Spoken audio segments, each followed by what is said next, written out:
Hi, Karen. Hi. Oh, here's that book I was telling you about. Thanks.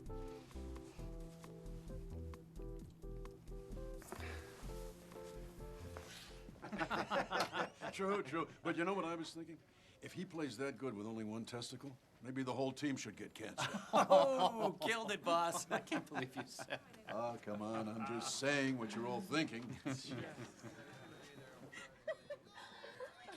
feel so sad for him. Is he for real? Yes, he's for real. He was on Fat Boy this morning. Oh, yeah, that's real, all right. Real bad. Oh, you're real bad. I think he's good. Not. Oh, you scared me. You had me.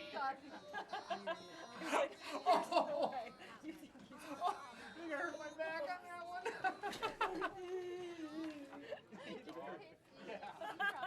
You probably like him secretly. See right there. He sings like you. Yeah. Here comes the pitchy part. Yeah. There you go. Oh.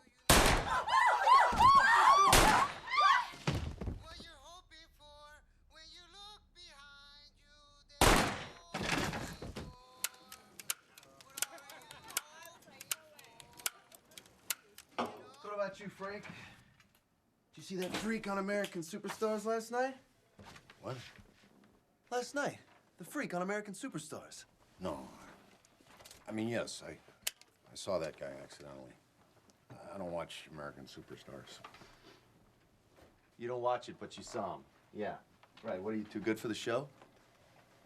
Yeah, I'm too good for a karaoke contest that makes stars out of people with no talent. You can't say that, dude. Some of those kids have real talent. No, they don't. They have good pitch. They're relatively clean. They're non-threatening to little girls and old ladies. They have the ability to stand in line with a stadium full of other desperate and confused people. But I assure you, they are talent-free. Yeah, well, I bet 32 million people would disagree with you, bro. Because that's how many people called in to vote last year on the finale. I wish I was a super genius inventor and could come up with a way to make a telephone into an explosive device that was triggered by the American Superstars voting number. The battery could explode and leave a mark on the face so I could know who to avoid talking to before they even talked. And I could look and say, no, you're not going to be saying anything that's going to add any value to my life. Yeah, but it's funny. I mean, you gotta admit that. Stephen Clark, that's funny shit, Frank. It's not nice to laugh at someone who's not all there. It's the same type of freak show distraction that comes along every time a mighty empire starts collapsing. American Superstars is the new Coliseum. And I won't participate in watching a show where the weak are torn apart every week for our entertainment. I'm done, really. Everything is so cruel now. I just want it all to stop. Feel sorry for Jennifer Aniston? No, I know it's tragic.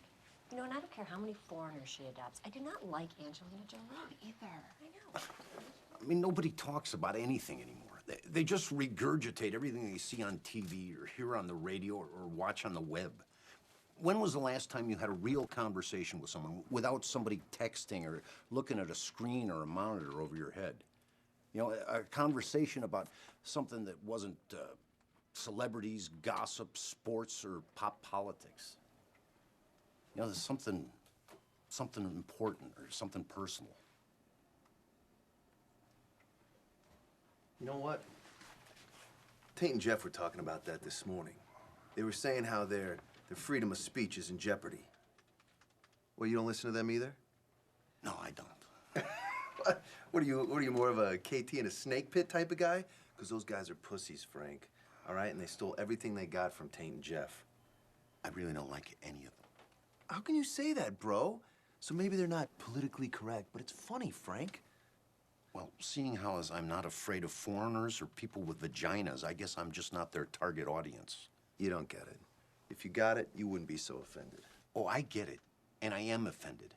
Not because I got a problem with bitter, predictable, whiny millionaire disc jockeys complaining about celebrities or how tough their life is, while I live in an apartment with paper-thin walls next to a couple of Neanderthals who, instead of a baby, decided to give birth to some kind of nocturnal civil defense air raid siren that goes off every fucking night like it's Pearl Harbor. I'm not offended that they act like it's my responsibility to protect their rights to pick on the weak like pack animals, or that we're supposed to support their freedom of speech when they don't give a fuck about yours or mine. So you're against freedom of speech now? That's in the Bill of Rights, man. I would defend their freedom of speech if I thought it was in jeopardy. I would defend their freedom of speech to tell uninspired, bigoted, blowjob, gay-bashing, racist, and rape jokes, all under the guise of being edgy. But that's not the edge. That's what sells. They couldn't possibly pander any harder or be more commercially mainstream, because this is the "oh no, you didn't say that" generation, where a shocking comment has more weight than the truth. No one has any shame anymore, and we're supposed to celebrate it. I saw a woman throw a used tampon at another woman last night on network television, a network that bills itself as today's woman's channel. Kids beat each other blind and post it on YouTube. I mean, do you remember when eating rats and maggots on Survivor was shocking? It all seems so quaint now. I'm sure the girls from Two Girls, One Cup are gonna have their own dating show on VH1 any day now. I mean, why have a civilization anymore if we no longer are interested in being civilized? Frank? Can I see you in my office? Yeah, sure.